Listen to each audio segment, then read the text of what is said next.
लोगोसेनो दिनै जोबोद गोजोनथाव खौरां 74थि सुबुंखान्थि सान गणतन्त्र दिवस रिपाब्लिक डे बे सानावनो दिनैहाय आसामनि गिबि मन्थ्रि डक्टर हिमन्त बिश्व शर्मा बिथाङा मोनसे गोजोनथाव रादाब होबाय जे जोंनि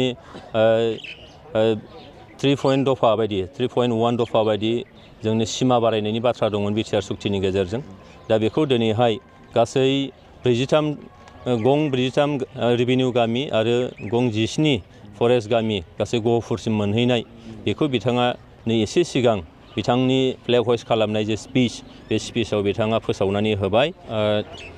गिबियावनो सुबुंखान्थि सान गणतन्त्र दिवसनि साफ्रोमबो भारतबासि आरो बिश्वबासिनो आंनि गोजोन हामलायनाय होदों।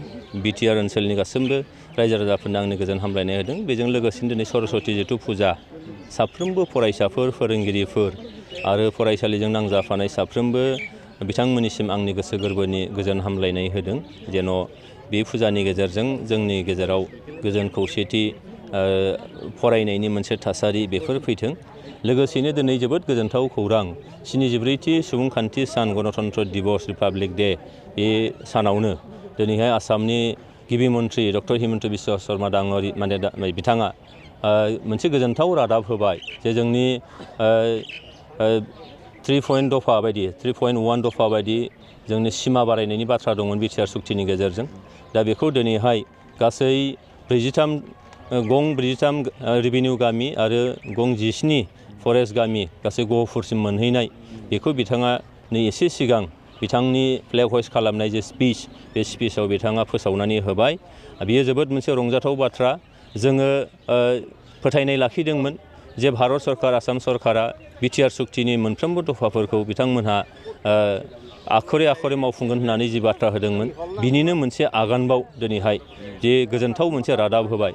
मानोना थांनाय मोननै सुक्ति गेजेराव बिएसि सुक्ति आरो बिटिसि सुक्तिनि गेजेरजों गहपुर ओनसोलनि रायजो राजा एबा सनितपुर जिल्ला बा दा आथिखालाव बिश्वनाथ जिल्ला बिनि रायजो राजाफोरा सोमावसारनायाव बाहागो लादोंमोनब्लाबो बिथांमोननियावबो गासै 532 सुबुंफ्रा जिउ गोमादोंमोनब्लाबो मुंख्लं जादोंमोनब्लाबो सिमाखौ बिथांमोननिसिम बोनानै लांनो हानाय जायाखैमोन।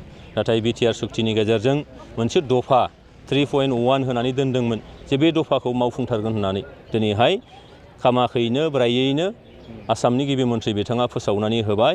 जोबोद गोजोनथाव बाथ्रा। बेनिखायनो आङो 532 सुबुंफ्रा जायफ्रा मुंख्लं जादोंमोन बिथांमोननि जिउमानिसिम आंनि खुलुमनाय सिबिनायखौ हरदों आरो बिथांमोननि न'खरनि साफ्रोमनिसिमबो दुखुथिया न'खरनि बिथांमोननिसिमबो आंनि लोगो लाफानाय आङो फोरमायहरदों। आरो दिनैहाय गहपुर ओनसोलसिम जायफोर जोंनि बर' रायजो राजाफोर दङ बिथांमोननिसिम जायफ्रा बिटिआर सुक्तिखौ मावफुंजानो लुबैदों बिटिआर जों गेजेरजों सिमा बारायजानो लुबैदों बै साफ्रोमबो लुबैग्रा जोंनि सुबुंफोरनिसिम आंनि गोसो गोरबोनिफ्राय साबायखर बिथांमोनजों हरदों आरो बिथांमोननि खुसियाव आंबो बाहागो लाफानाय जादों। माने दिनैनि दिनाव माने मानसिफ्रा बिटिआर सुक्तिखौ जाफुङा होनबाय थायो सार, माने फारि फारि जाफुंगोन होननानै बुङो। बेखौथ' आं एसे सिगां बुंखाबाय जे भारतनि गाहाय मन्थ्रि नरेन्द्र मदिनिफ्राय लानानै नखर मन्थ्रि अमित शाह बिथांनिफ्राय लानानै आसामनि गिबि मन्थ्रि डक्टर हिमन्त बिश्व शर्मा बिथाङा बुंबाय थादों बारंबार खेबफ्रोमबो मेल मिटिङाव आरो दाखालिसो बावाखै एसे सिगाङाव भारत सरकारजों रायज्लायनानै फैदों जोंनि सुक्ति खालामग्रा हान्जाफोरा। बेयावबो रोखायैनो बुंदों जे जोङो बे सुक्तिनि मोनफ्रोमबो दफाखौ जोङो मावफुंगोन आरो दिनैहाय जोंनि मेजर मोनसे कनसार्नआ बेनोमोन नैबे सुक्तिनि मेजर मोनसे दफाया बेनोमोन जे जोंहा गहपुरसिम सिमाया बारायनांगौ आरो दिनै बारायबाय। बेनिखायनो आङो जिहेथु आंबो बे कमिटियाव सिगाङाव मोनसे मेम्बार हिसाबै दंमोन बेनिखायनो आङो जोबोद गोजोननाय मोनदों जे दिनैहाय खामाखैनो भारत सरकारा आसाम सरकारा बिटिआर सुक्तिखौ जेरै सनमान होदों आरो बे सनमाना जोंनि मोनखानांगौमोन आरो जायखौ जोंनि थागिबि रायजो राजा बे थागिबिनि जे गांनाय उखैनाय जि मोनसे संबिजिरारि मोन्थाय बे मोन्थायखौ दिनै होनो थांनायाव जोबोद बाख्नायदों। डक्टर हिमन्त बिश्व शर्माखौ आङो साबायखर जासिदों, गोरबो गोसोनिफ्राय खुलुमनाय होदों। भारतनि नखर मन्थ्रि अमित शाह, भारतनि गाहाय मन्थ्रि नरेन्द्र मदि बिथांनिसिमबो आंनि खुलुमनाय सिबिनाय आरो साबायखरखौ आं जासिदों।